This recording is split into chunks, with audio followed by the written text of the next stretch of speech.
Hello and welcome. Today we're going to go through how to initially set up your site in your back office and take a look at your replicated website. So the first thing that you're going to want to do is open up a browser and go to lifevantage.com.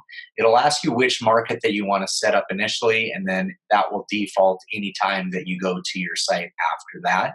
If you ever need to change the country that you're visiting, in the upper left, you'll see a country flag, and you can click on that, and it'll allow you to set up a new market if you need to. So the first thing that we want to do is get into your account. When you enroll, you get a distributor ID number, and that's going to be used to enter your back office. You can go to the email that was sent to you if you don't have your distributor ID number. Once you have that distributor ID number, hover over the My Account here, and you click on it, go to Login, and it's going to allow you to enter in your ID number.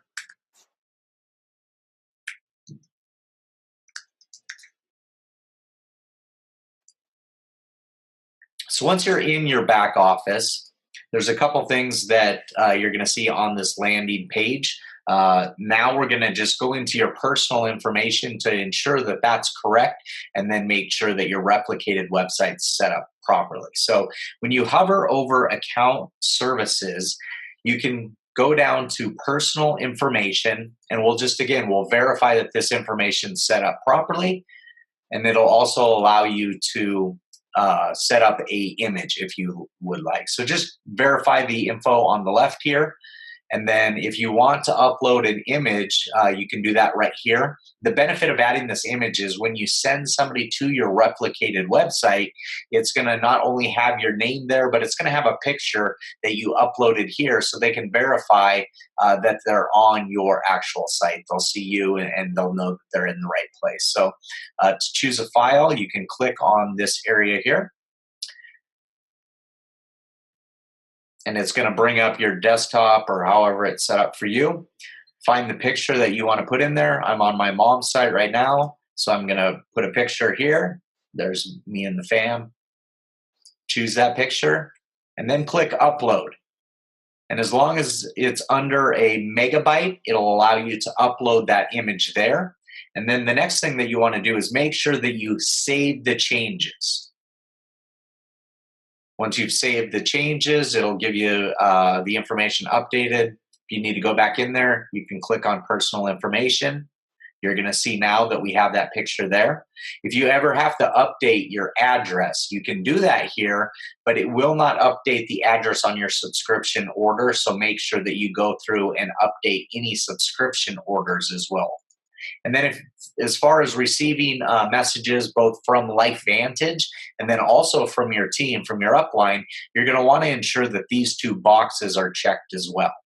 So that's going to set up your personal information there. And the next thing that we want to do is we want to ensure that your referral website or your replicated website set up properly. So again, hover over account services, and then you're going to click on My Referral Site Admin. And that's going to bring you to your replicated website information where you can change that to whatever you would like. So the default here for my mom is clairepo.lifevantage.com. And if you wanted to use the distributor ID as well, you can uncheck this box, and then it'll allow anybody that knows your distributor ID, they can enter that and then .lifevantage.com. Truthfully, we don't use that function. We typically leave that as disabled. And then you can change your site URL to anything that you would like. Right now, like I said, we have my mom set up as Claire Poe, but let's say I want to change it to free range life. So I can put in free range life, and then when I click save changes, as long as it is not a URL that's currently being used, it's going to allow you to change your personal website to that URL .lifevantage.com. The last thing that I would suggest that you do is whatever your replicated website is, just ensure that that link is active and working, that you saved it properly. So just open up another tab, type in that URL, and there you go. You're going to see that the distributor ID did come up. That image that we just saved is in there now as well too. And that is your replicated website and how you get in to change your personal information on the account.